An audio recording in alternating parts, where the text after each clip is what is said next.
Muy bien. Pues bienvenidos hermanos a los servicios de este sábado y vamos a continuar con el tema de el perdonar las ofensas. Esta es la tercera parte y vamos a comenzar donde nos quedamos como manera de repaso. Estábamos hablando acerca de las responsabilidades del ofensor, del ofendido hacia Dios. Estábamos ya empezando a hablar acerca, es un preámbulo de Mateo 18 y vamos a seguir con este estudio de las ofensas, eh, realmente repasando lo que está basado como recordatorio, está basado en un folleto que fue escrito en la iglesia por Stephen Green y Fred Coulter. Nos quedamos hablando acerca del amor, cuando en la vez pasada nos quedamos hablando acerca del amor ágape, y realmente lo último que hablamos fue cuando el apóstol Pablo estaba definiendo el amor ágape, y está hablando en 1 Corintios 13 de lo que es el amor, de que es paciente, el amor ágape es amable, también es generoso, es humilde, es manso, no se comporta sin gracia, ¿verdad? Es graciable, que no es envidioso, sino que es dadivoso, y no es provocado fácilmente, sino que es paciente. También que no piensa la maldad, sino que piensa en la justicia. Y el amor ágape no se regocija en la iniquidad. Es porque el amor ágape es justo. Y el amor ágape se regocija en la verdad, porque el amor ágape es verdadero. Y el amor ágape es un amor incondicional de nuestro corazón, de servir y obedecer a Dios el Padre y a Jesucristo. Y también es una disciplina de nuestros pensamientos y nuestras emociones para hacer el bien a los demás, sin esperar nada a cambio. El amor ágape es todas estas cosas que ya mencionamos, ¿verdad? Que están en 1 Corintios 13, en los versículos del 4 al 7. Y esto realmente es un contraste con el amor, o el llamado amor que hay en el mundo. Pero ¿por qué es la reconciliación entre las personas? Se tiene que establecer este amor ágape entre las personas. Bueno, primero es porque el propósito de la reconciliación es tratar de restablecer una relación con un hermano o con una hermana en la fe después de que ha sido dañado por una ofensa. Y mientras todas las partes envueltas en el conflicto, ¿verdad? Tienen que tratar con esa ofensa, y todas estas personas tienen sus propios pecados, hay más profundidad a esto, con las ofensas. Porque nosotros tenemos que ser reconciliados unos con otros, porque somos parte del cuerpo de Cristo. Y eso es lo que dice aquí, y aquí es donde nos quedamos, en Mateo 18:15. Vamos a comenzar por ahí, vamos a Mateo, esta es nuestra primera escritura, Mateo 18 y versículo 15, para ver qué nos dice la palabra de Dios con respecto a estas responsabilidades del ofensor y de la víctima. Recordemos que está hablando Mateo 18 en ofensas entre hermanos en la fe. No son ofensas con personas que no creen igual que nosotros, que no están en el mismo entendimiento. No que sean menos ni mucho menos, sino que solamente son diferentes. Personas que no han sido llamadas, que no están necesariamente de acuerdo en las mismas cosas que creemos. Hay personas que tienen otro tipo de creencias. Y esto no está hablando de esto. Mateo 18 está hablando solamente entre los hermanos en la fe. Eso es como referencia solamente. Mateo 18:15 nos dice, entonces, si su hermano peca contra usted, vaya y muéstrele su falta entre usted y él a solas. Si él está dispuesto a escucharlo, usted ha ganado a su hermano. Y esto es lo que dice esta escritura. Entonces está hablando aquí de la víctima, ¿verdad? Porque dice, si su hermano pega contra usted. La víctima tiene la responsabilidad de ir donde el ofensor para mostrarle su falta, entre nada más el ofensor y la víctima a solas.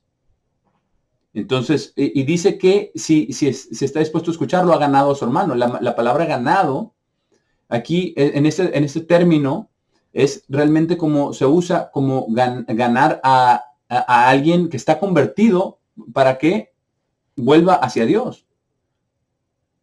Porque cuando hay reconciliación, entonces la víctima ha ganado al ofensor de nuevo como un hermano o hermana espiritual, un hermano o hermana en la fe, indicando que el ofensor también está reconciliándose con Dios a través del arrepentimiento. Y esto lo vamos a ver, vamos a 1 Corintios 9.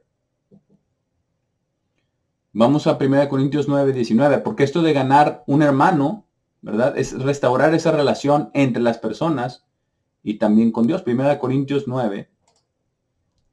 Es lo que vamos a leer aquí en el versículo 19. Donde dice, porque aunque no estoy bajo esclavitud de nadie, me he hecho a mí mismo un siervo para todos, para poder ganar los más. Y luego continúa en el versículo 20. Ahora a los judíos llegué a ser como un judío, para poder ganar a los judíos.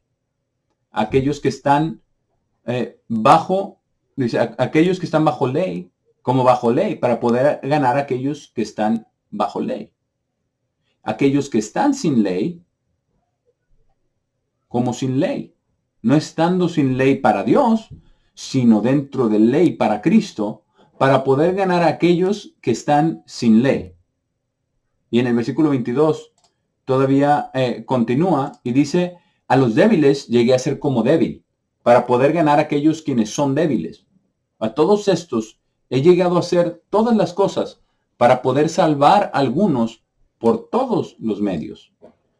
Entonces, esta misma palabra que habla el apóstol Pablo acerca de ganar y cómo se ha hecho a todos, ¿verdad? De la manera que son ellos, ¿verdad? Este es lo mismo que dice al final del versículo 22. Dice, para poder salvar a algunos. Esto de ganar y de salvar es prácticamente lo mismo, porque una reconciliación entre los hermanos es restaurar esa relación. Como indica aquí en la diapositiva, es restaurar esa relación entre las personas y también restaurar esa relación con Dios. Porque esa relación con Dios fue comprometida a través del pecado de la ofensa. Entonces, hay una definición que es ganar a un hermano o a una hermana significa restaurar esa relación entre las personas y también con Dios.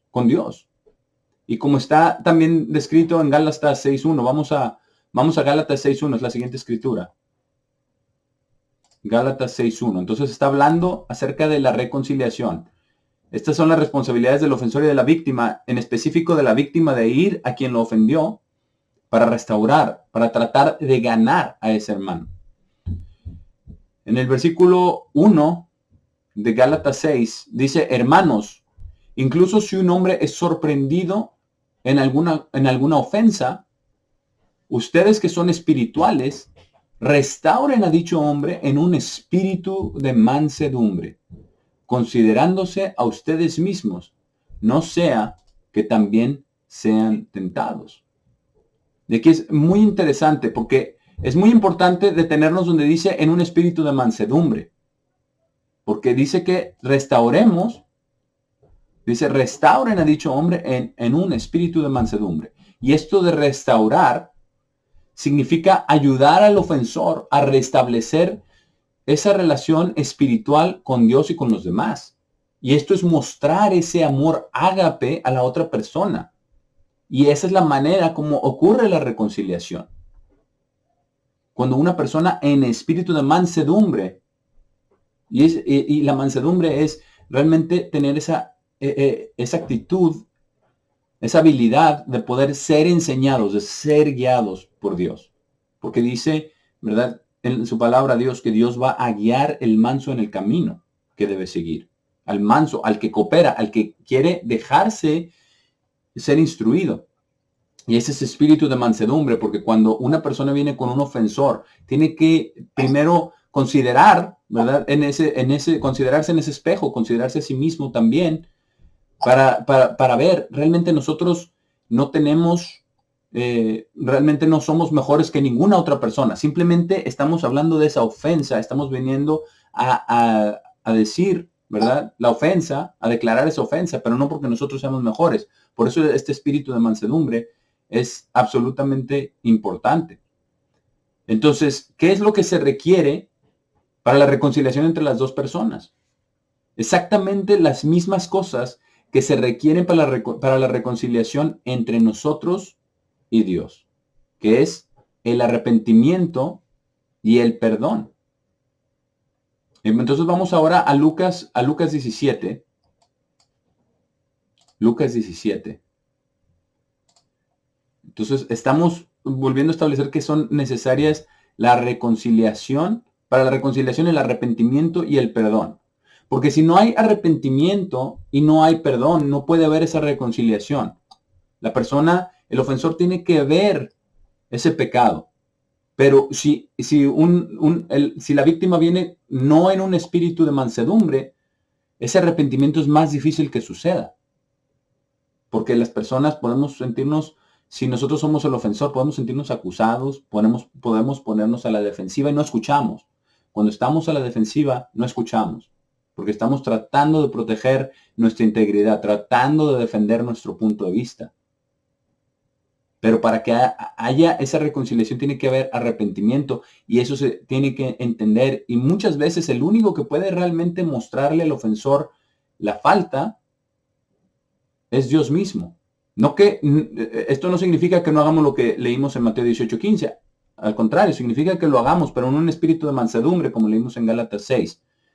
Y dejarlo en manos de Dios. Porque por mucho que nosotros le digamos al ofensor, no significa que el ofensor vaya a ver su falta. Pero es necesario el arrepentimiento. Esto vamos a ver ahora Lucas 17, lo que dijo nuestro Señor Jesucristo. Lucas 17, versículo 3.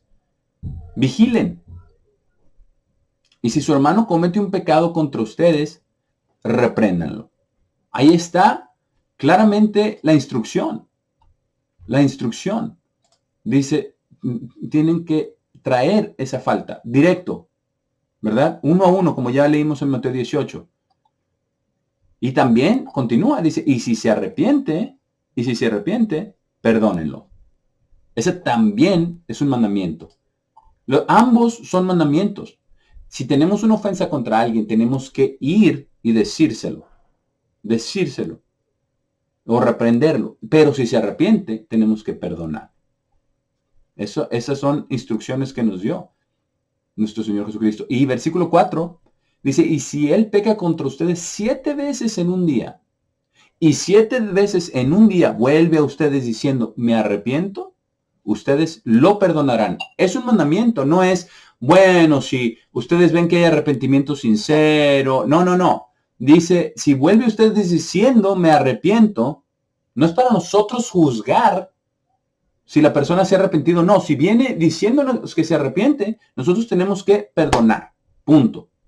Ahora, si la persona sigue cometiendo la falta, si hay otros frutos de que la persona no se ha arrepentido, entonces ya esa es otra ofensa, eso es otro asunto. Pero si la persona se arrepiente y nosotros recordemos que nosotros no podemos ver el corazón de las demás personas. Entonces tenemos que creer porque dice, si vuelve ustedes diciendo, no dice si ustedes ven los frutos, si los trata bien, no, dice si vuelve ustedes diciendo me arrepiento, ustedes lo perdonarán. Ahí es la instrucción que nos da nuestro Señor Jesucristo. Porque un ofensor debe arrepentirse delante de la víctima. Ese también es un mandamiento. Y dice, porque también la víctima tiene que perdonar al ofensor. Porque este no, como ya decía, este no es una sugerencia. Este es un mandamiento de Jesucristo.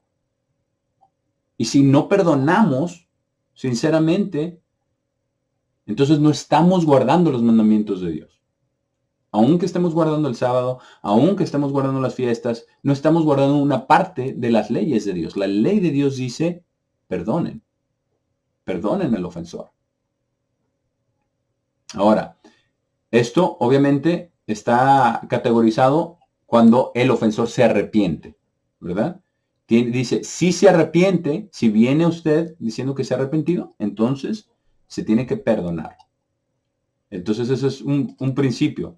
Si el ofensor se arrepiente, la víctima debe perdonar al ofensor. Ahora, si solamente Dios puede perdonar el pecado, entonces ¿esto qué significa? Nosotros tenemos que pensar, tenemos que estar pensando como el ofensor, ¿verdad? Como si el ofensor dijera con toda humildad, ¿verdad? Me arrepiento del sufrimiento que he causado y deseo tener paz entre nosotros. Y también lo podemos ver esto, ¿verdad? Como también la víctima diciéndole con toda humildad también al ofensor, yo acepto tu disculpa y estoy dispuesto a restablecer la paz entre nosotros. Yo quiero la paz entre nosotros. Estas dos cosas tienen que suceder y es vital que esto suceda. Que el ofensor se arrepienta sinceramente pidiendo perdón a la víctima y que la víctima también acepte la disculpa y restablezca la paz. Y restablezca la paz entre ellos. Esto es absolutamente vital. Porque este es el fundamento de esa reconciliación. Pero tiene que ser por ambas partes con humildad.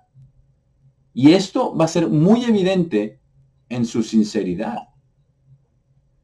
Porque el principio es que la reconciliación requiere que el ofensor se arrepienta, como ya mencionamos, que reconozca la maldad de su pecado, porque como ya hemos hablado antes, las ofensas envuelven algún pecado, pero la víctima tiene que aceptar ese pecado. Y también, perdón, hay alguien que no está mudo.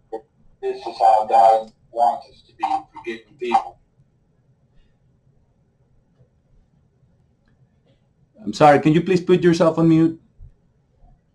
Ya está silenciado. Gracias. Gracias, Mauricio. Sí, entonces está hablando acerca de esta responsabilidad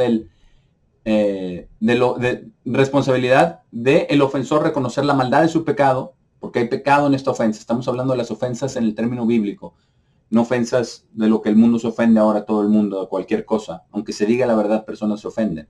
Y también, la reconciliación también requiere que la víctima perdone, que acepte el arrepentimiento del ofensor. ¿Verdad? Como un escenario ideal, en un caso ideal, ambas partes van a estar pasando mucho tiempo en oración a Dios antes de intentar reconciliarse el uno con el otro. Porque esto los ayuda a prepararse espiritualmente para que puedan realmente mostrarse el uno al otro la humildad y el amor de Dios. Esto es muy, muy importante.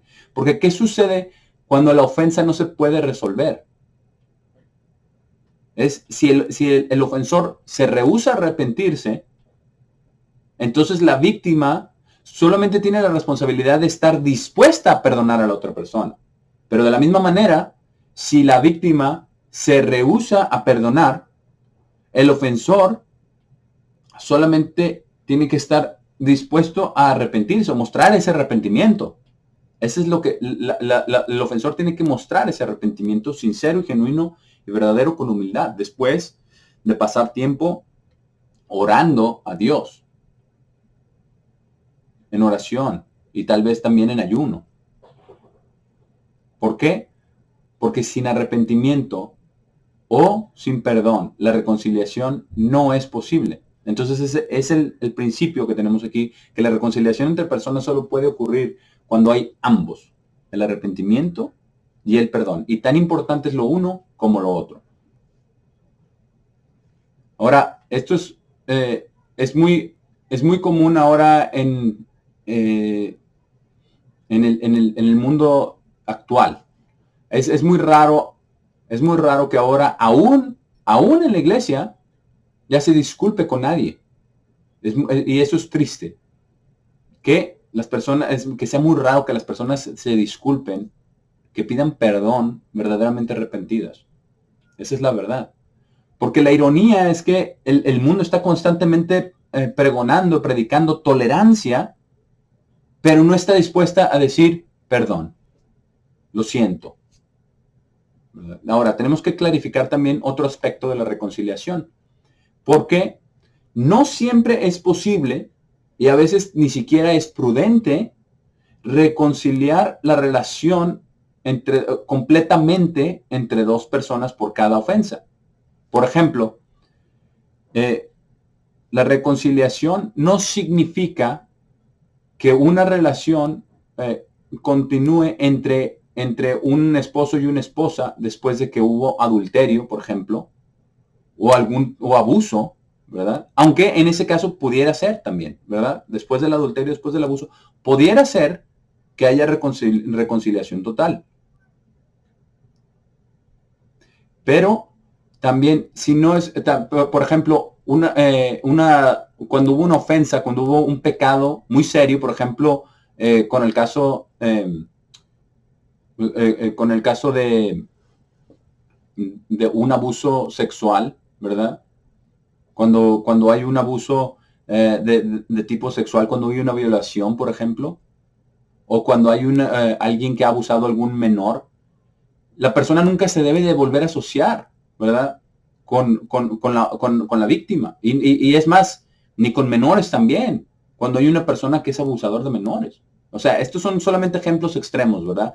Ejemplos extremos donde no es, ni siquiera, no es posible y no es prudente esa reconciliación de la víctima con el ofensor.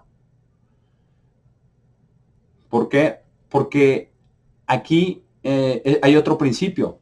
Puede que las ofensas serias resulten por necesidad que está limitada al amor ágape mutuo sin más contacto o asociación entre las personas. En otras palabras, la reconciliación total quizás no sea posible o prudente, como estos casos extremos que ya mencionábamos.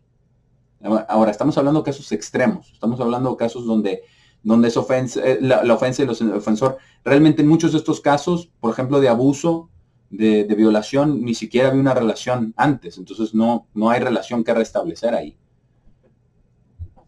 Y también tenemos que recordar que, bueno, mientras Dios nos perdona completamente, el perdón de Dios es completo, siempre hay un precio que se tiene que pagar por la maldad que resulta del pecado.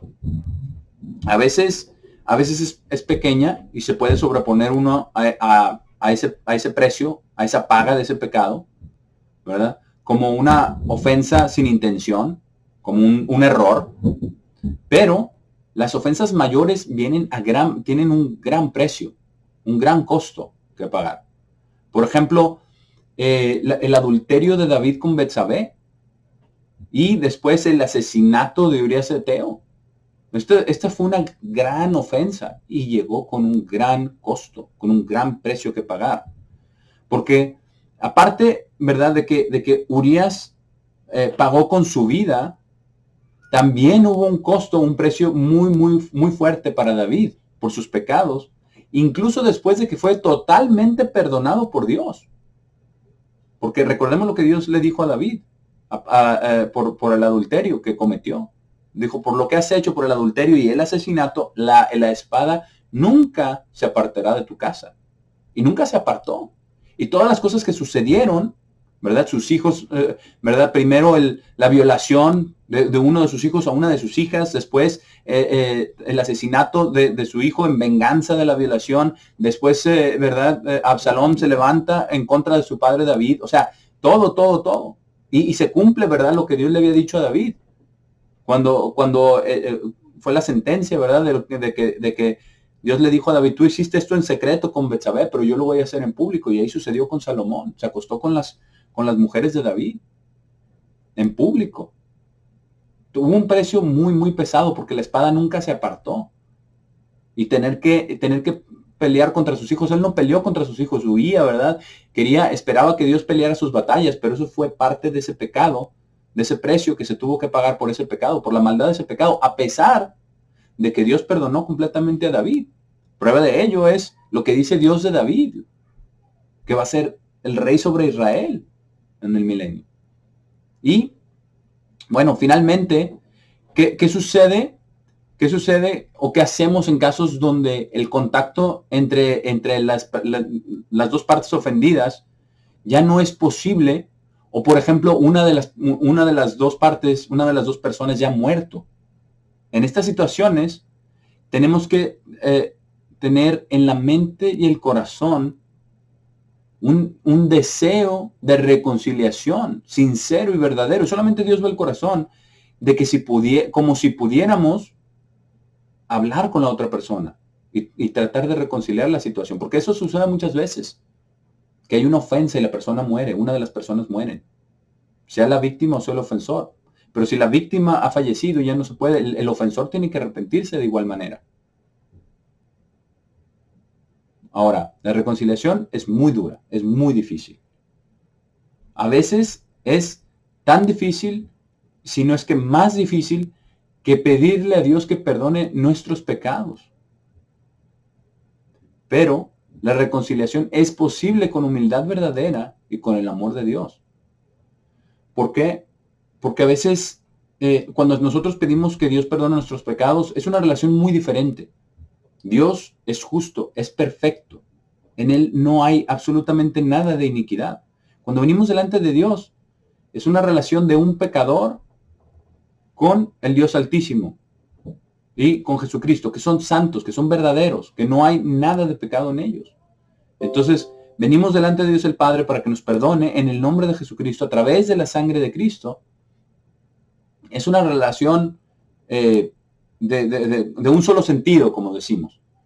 Pero es mucho más difícil entre entre dos personas que ambos son pecadores, que ambos cometen errores, que ambos tienen fallas, aunque aquí en la ofensa haya sido solamente de una dirección a otra, de una persona ofendida, ¿verdad? De un ofensor a una persona, a una víctima. Entonces es más difícil porque ahí entra parte también de nuestro orgullo, de nuestra exaltación, que no debería de ser, pero nos sentimos con cierta excusa o con cierta vindicación. ¿Por qué? Porque uno tiene faltas, comete pecados, pero la otra persona también. Entonces a veces es más difícil, incluso que pedirle a Dios que perdone nuestros pecados. Ahora, hasta aquí hemos estado hablando acerca de las responsabilidades de los cristianos. Pero, ¿cómo nosotros vamos a tratar con las ofensas en el mundo? Porque todos aquellos que no han sido llamados aún al camino de vida de Dios, personas que no están siendo convertidas, no podemos nosotros esperar que ellos obedezcan la ley de Dios o que traten con una ofensa de la manera correcta. Ahora, cuando las ofensas surgen de alguna persona que no es convertida, no un hermano en Cristo, de una persona que no es todavía llamada a la fe, realmente Jesús nos dice qué es lo que tenemos que hacer. Vamos a Mateo 5:38, y nos dice, ¿verdad? En términos específicos, que no resistamos al malo. Eso es lo que nos dice aquí en Mateo 5. Vamos a leer Mateo 5:38, del 38 hasta el 45. Versículo 38 de Mateo 5. Dice, ustedes han escuchado que fue dicho ojo por ojo y diente por diente. Pero yo les digo, no resistan al malo. Antes, si cualquiera los golpea en su mejilla derecha, giren a él la otra también. Y recordemos que estos son mandamientos de Dios, mandamientos de Jesús. Y si cualquiera los demanda ante la ley y toman su vestido, denle su capa también. Y si cualquiera los obliga a ir 1 milla, vayan con él 2. Denle a aquel que les pida y no rechacen a aquel que desea pedirles prestado. Ustedes han escuchado que fue dicho, amarán a su prójimo y odiarán a su enemigo. Pero yo les digo, amen a sus enemigos. Bendigan a aquellos que los maldicen. Hagan bien a aquellos que los odian. Y oren por aquellos que maliciosamente los usan y persiguen, para que ustedes mismos puedan ser hijos de su Padre que está en el cielo. Porque Él hace que su sol se levante sobre el malo y sobre el bueno, y envía lluvia sobre el justo y sobre el injusto. Entonces dice que no resistamos al malo. Nos dice que le paguemos con la otra moneda, con la moneda que no espera. No como el mundo se trata entre sí, sino que seamos diferentes para que seamos hijos de nuestro Padre, quien es bueno. Porque realmente hoy en día, una persona que no es convertida, es muy poco probable que se arrepiente si ellos han causado una ofensa. O también es poco probable que nos perdone si nosotros los hemos ofendido. Porque pasan las dos cosas. Pasan las dos cosas. Con personas en el mundo nosotros ofendemos y también recibimos ofensa. Pero cuando esto sucede, nosotros tenemos que poner la otra mejilla. En realidad nosotros tenemos que mostrar a nuestros enemigos el amor agape y ser amables para con ellos y orar por ellos. Nosotros no debemos resistir, que significa pagarles con la misma moneda, contra su maldad. Porque vamos a ver lo que dijo nuestro Señor Jesucristo en Lucas 6, versículo 35, es la siguiente escritura. Lucas 6, 35. Por eso dice, no resistáis a los que son malos. Esto ya es diferente de las ofensas entre los hermanos convertidos. Lucas 6:35. Aquí está, ¿verdad?, otro mandamiento de Dios. Pero amen a sus enemigos y hagan bien y presten, esperando nada de nuevo. Y su recompensa será grande. Y ustedes serán los hijos del Altísimo, porque Él es bueno hacia el desagradecido y el malvado. Y esa es exactamente la instrucción que nos dio nuestro Señor Jesucristo, que hagamos el bien a los que nos hacen mal, para que seamos hijos del Altísimo. Ahora, ¿qué significa esto de poner la otra mejilla y de no resistir al que es malo? Nosotros debemos entonces permitir que una persona siga acusándonos falsamente y abusándonos. No, eso no es lo que significa. Porque incluso Jesús reprendió a las personas, ¿verdad?, que se estaban desviando de vez en cuando. Pero nuestra primera respuesta es tratar de establecer la paz en todo lo que sea posible. Vamos a Romanos 12. Romanos 12, versículo 17. Romanos 12 y versículo 17, porque aquí hay instrucción al respecto. Con todas las personas, ¿verdad? Romanos 12, 17 dice, no den a nadie mal por mal, sino estén preparados para hacer lo que es recto a la vista de todos los hombres. Si es posible, versículo 18, en cuanto esté de su parte, estén en paz con todos los hombres. Esto es lo que nosotros debemos de buscar, la paz con todos los hombres. Porque cuando hay ofensas con personas que no son convertidas o que no están siendo convertidas, entonces nosotros tenemos que tratar de establecer la paz si es posible en todo lo que concierne de nuestra parte. ¿Por qué? En Proverbios 15.1, no vamos a ir allá, pero dice en Proverbios 15.1, y esta es una de las posibilidades, una de las avenidas, dice, ¿verdad?, la respuesta blanda calma la ira. Y eso es una de las cosas que nosotros podemos hacer. Responder con blandura, con ternura, con amor. Es parte de tratar a la otra persona como no está esperando, sino con una respuesta suave para calmar la ira. Y si nosotros hemos cometido una ofensa, entonces una disculpa inmediata también es apropiada. Es muy apropiada. De hecho, nosotros deberíamos ofrecer también nuestro arrepentimiento. Porque el simple hecho de decir, bueno, lo siento mucho que te ofendí, ¿verdad? Porque si podemos nosotros decir, lo siento mucho porque te ofendí, porque realmente te estimo como un amigo, como un colega del trabajo, como un ayudante. A veces solamente eso puede restaurar la paz. Simplemente decir eso. Pero tenemos que ser sinceros. Tenemos que ser sinceros cuando decimos esto, no decirlo de labios para afuera. Ahora, ¿qué si tenemos, verdad? ¿Qué si nosotros fuimos la víctima de una ofensa con una persona que no cree lo mismo que nosotros, que no está siendo convertida? Primero, nosotros tenemos que tratar de alejarnos, ¿verdad? De la ira. Tratar de alejarnos de la ira y tratar, ¿verdad? De calmar la situación con toda humildad. Y quizás podamos decir con toda humildad, ¿verdad? Yo siento mucho que te sientas de esa manera hacia mí, ¿verdad? ¿Por qué me dices que estás enojado conmigo, por ejemplo? Yo voy a tratar de resolver esto contigo. Porque si, si nosotros no podemos hacer la paz inmediatamente o calmar al ofensor, quizás lo mejor sea que nos alejemos por un periodo de tiempo. Porque a lo mejor esa persona necesita tiempo para calmarse también, para que el asunto se pueda tratar después.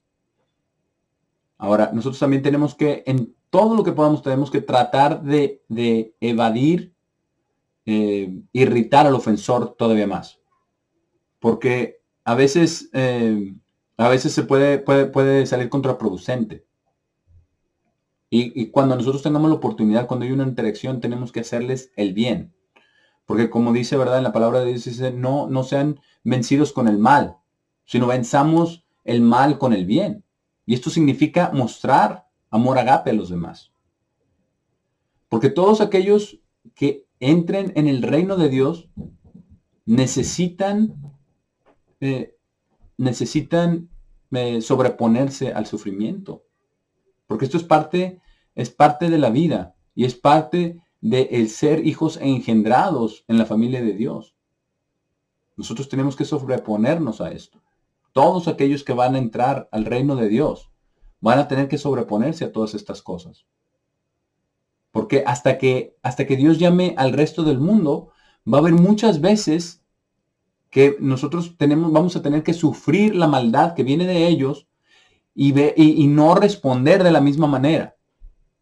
O a veces no esperar una reconciliación. Si nosotros fuimos los que fuimos ofendidos y el ofensor no se arrepiente. Aquí, en Primera de Pedro, vamos a Primera de Pedro 2:23, porque Jesús mismo nos puso un ejemplo. Primera de Pedro 2:23. Esto es un ejemplo de esto, porque Jesús fue es nuestro ejemplo perfecto de cómo vivir, de cómo hacer las cosas. Y aquí está hablando en el versículo 23, vamos a leer desde el versículo 22. Lo que dice que sigamos, en el versículo 21 dice que sigamos en sus pasos, en los pasos de Cristo Jesús. Dice que no cometió pecado ni fue encontrado engaño en su boca. Pero aquí habla en el versículo 23 de cómo trató con las relaciones con las otras personas. Dice, quien cuando fue insultado, no insultó en retorno. Entonces nosotros tampoco debemos insultar en retorno. Cuando sufría, no amenazaba. ¿Por qué? Porque es nuestra naturaleza amenazar. Es nuestra naturaleza insultar al otro cuando somos insultados. Es la realidad. Esa es nuestra naturaleza carnal. Pero lo que Dios dice es que sigamos el ejemplo de Cristo, que él no amenazaba cuando sufría, sino que se encomendaba él mismo a quien juzga justamente. Se estaba encomendando a su Padre, a quien juzga justamente. Él no pagaba con la misma moneda cuando él era ofendido, cuando lo ofendían, sino que él sufrió la maldad de sus enemigos en sí mismo, porque era el deseo de Dios salvarlos a ellos en otro tiempo, en otra época. Entonces nosotros no podemos esperar tratar con personas que no son convertidas de la misma manera que tratamos con un hermano en la fe, con una persona cristiana. Pero en lugar de eso nosotros tenemos que hacer todo lo que esté de nuestra parte, que sea prudente, que esté de nuestra parte para resolver la situación y tener paz. En estos casos, el creyente, ¿verdad? El hermano, la hermana, cualquiera de nosotros, a veces estamos limitados a arrepentirnos delante de Dios si nosotros hemos causado la ofensa, ¿verdad? O simplemente estar dispuestos a perdonar. Pero recordemos, esto estamos hablando con personas que no creen lo mismo que nosotros. Porque dentro de la fe tenemos la obligación de perdonar. y de arrepentirnos y de perdonar, ambas. Porque con las personas que no son convertidas, bueno, con ellos ya más allá no podemos nosotros esperar a que otras personas que no conocen a Dios o que no lo obedecen, que ellos se comporten de acuerdo a sus, a sus estatutos en el tratar con las ofensas. Ahora, vamos ahora a hablar acerca de Mateo 18 en más detalle. Vamos a hablar acerca de Mateo 18 porque ya se ha hablado mucho acerca de este capítulo en muchos mensajes, en muchos sermones, por muchas personas, acerca de Mateo 18 y de lo que se trata Mateo 18. Pero hemos estudiado mucho de las ofensas y todavía no hemos hablado de Mateo 18, pero tenemos nosotros que entenderlo primero, es que este es un estatuto que aplica solo a aquellos que son parte del cuerpo de Cristo. Entonces, esto es la ley que está tratando con las ofensas que no han sido resueltas. Entonces, recordemos estas dos cosas, ¿verdad? Que es con ofensas que no han sido resueltas. También, este capítulo, lo que trata en este capítulo es una advertencia muy seria a todos aquellos que se rehúsen a tratar de reconciliarse con un hermano o una hermana en Cristo. Porque todos aquellos que están siendo verdaderamente convertidos se van a humillar y sinceramente buscar la reconciliación con cada uno de las personas que han ofendido, por lo menos hasta el grado en que el amor agape se ha restaurado entre ellos, como ya mencionábamos antes. Ahora, cuando las personas se reconcilien las ofensas, ya Mateo 18 es innecesario. Este capítulo ya no es necesario. Entonces, realmente Mateo 18 es solo para cristianos convertidos y es como último recurso para tratar con una ofensa que no ha sido resuelta. ¿Por qué? Porque ya leímos, ¿verdad? Lo que dice, si tu hermano peca contra ti, ve y repréndelo. Si de repente, perdónalo. Si tiene algo contra ti, ve y muéstrale su falta. Pero si se arrepiente, perdónalo. Eso ya es lo básico. Pero cuando una persona no se arrepiente, o rehúsa arrepentirse, o un ofensor se rehúsa a pedir perdón, ¿verdad? O la otra persona se rehúsa a perdonar. Esto es de lo que está hablando Mateo 18. Es un estatuto porque está enfocado en estas dos situaciones, ¿verdad? Cómo la víctima y la iglesia tratan con un ofensor que no se ha arrepentido. Y también cómo Dios trata a una víctima que no ha perdonado. Entonces vamos a hablar de la primera parte, la naturaleza de las ofensas. Mateo 18 sienta primero la escena de que estamos hablando de diferencias que no han sido resueltas y está introduciendo la naturaleza seria de todas estas ofensas. Y no es en una manera inusual. Vamos a Mateo 18, versículo 1, para ver lo que dice aquí, de qué es lo que se estaba hablando. Aquí está el contexto del capítulo, Mateo 18, versículo 1. En aquel tiempo, los discípulos vinieron a Jesús diciendo, ¿quién entonces es el más grande en el reino del cielo? A ver, entonces empieza con una pregunta de los discípulos de quién iba a ser el más grande en el reino. ¿Por qué? Porque los discípulos estaban deseando el poder, la autoridad, el uno sobre el otro, y también estaban deseando el poder sobre toda la familia de Dios a futuro. Porque ellos estaban esperando, ¿verdad?, que Jesús estableciera el reino en ese tiempo. Pero aunque no sabían cuándo, sí estaban seguros de que Él era el Mesías. O sea que Él iba a establecer el reino de Dios en la tierra. Cosa que es cierta. Pero por eso estaban aquí deseando este poder, esta autoridad. Y esto salió a la luz más de una vez, ¿verdad? Incluso durante la Pascua. Podemos leer esto en Mateo 20, ¿verdad? Del versículo 20 al 24. No lo vamos a leer ahora, pero lo puede leer usted en Mateo 20 al 24. Aún durante la Pascua. ¿Por qué? Porque era una ofensa muy seria entre ellos. Como dice en Lucas 22, 24. Pueden notar estas escrituras. Pero ver qué tan seria era esta ofensa entre ellos.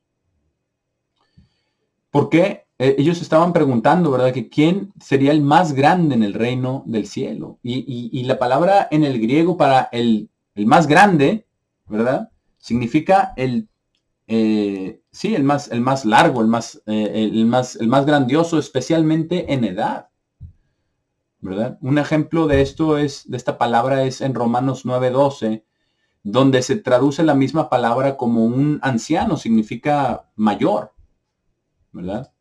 Un hermano mayor. Y no es como ahora, ¿verdad? Como ahora la gente ya no tiene respeto por las personas mayores, por los ancianos. Pero en ese entonces los ancianos eran respetados porque ellos tenían la expectativa, ¿verdad?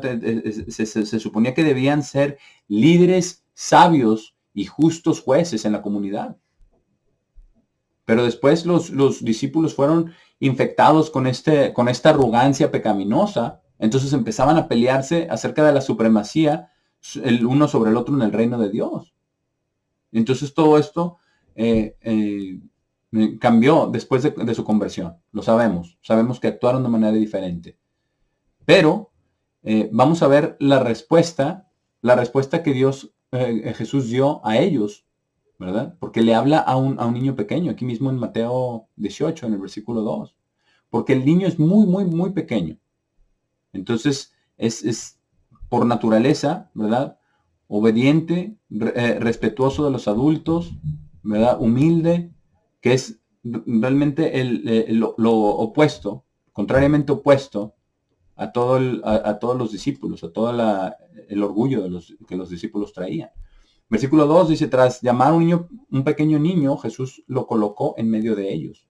Y dijo, verdaderamente les digo, a menos que ustedes sean convertidos y lleguen a ser como niños pequeños, no hay ninguna forma que entren en el reino del cielo. Por lo tanto, quien quiera que se humille como este pequeño niño, es el más grande en el reino del cielo.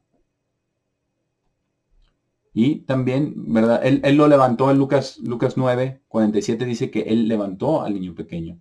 Y les estaba diciendo a los discípulos que ellos no iban ni siquiera a entrar en el reino, a menos que fueran convertidos y se volvieran como ese niño pequeño. Era un niño pequeño, un niño de brazos, ¿verdad? Lo levantó. Y esto ha de haber realmente causado un shock en los discípulos, quienes quizás ya estaban asumiendo las posiciones que iban a tener en el reino, ¿verdad? Que ya estaban asumiendo que sus posiciones estaban aseguradas en el reino de Dios. Ahora, también el concepto de ese poder y autoridad que son dadas a aquellos quienes son humildes, era totalmente extraño a su pensamiento. Era totalmente extraño pensar que un líder, ¿verdad? Que alguien en poder, con autoridad, fuera humilde. Pero Jesús estaba obviamente hablando acerca del motivo detrás de su pregunta, de quién iba a ser el más grande. Orgullo. Simplemente arrogancia. Porque estaban llenos de esa arrogancia, de ese orgullo, y con ello estaban ciegos, incluso a la humildad que se requiere, ¿verdad? O la humildad que Jesucristo mismo tuvo para venir en la carne y morir por los pecados de la humanidad. Vamos a Filipenses 2, porque esto después lo explica el apóstol Pablo, lo entendió perfectamente. Vamos a Filipenses 2, versículo 3. Aquí dice en Filipenses 2:3, nada se ha hecho a través de contienda o vanagloria, sino en humildad, cada uno estimando a los otros sobre sí mismo. Cada uno ocúpese no solo de sus propias cosas, sino cada uno también considere las cosas de otros. Esté esta mente en ustedes, la cual estuvo también en Cristo Jesús. Este es el objetivo. Este es el objetivo. Y aquí está el ejemplo, quien aunque existió en la forma de Dios, no lo consideró robo ser igual con Dios, sino se vació a sí mismo y fue hecho en la semejanza de hombres y tomó la forma de un siervo. ¿Por qué? Porque los hombres tenemos la forma de siervo. Esa es nuestra forma de un siervo, un esclavo. Aquí dice en el versículo 9, y habiéndose, en el versículo 8, habiéndose encontrado en la forma de hombre, igual a siervo, se humilló a sí mismo y llegó a ser obediente hasta la muerte, incluso la muerte de la cruz. Entonces, Jesús empieza a tratar este tema en Mateo 18 de las ofensas, estableciendo que la humildad es absolutamente el elemento esencial. Está en el centro, es el núcleo de cómo tratar con los discípulos, cómo tratar con las ofensas.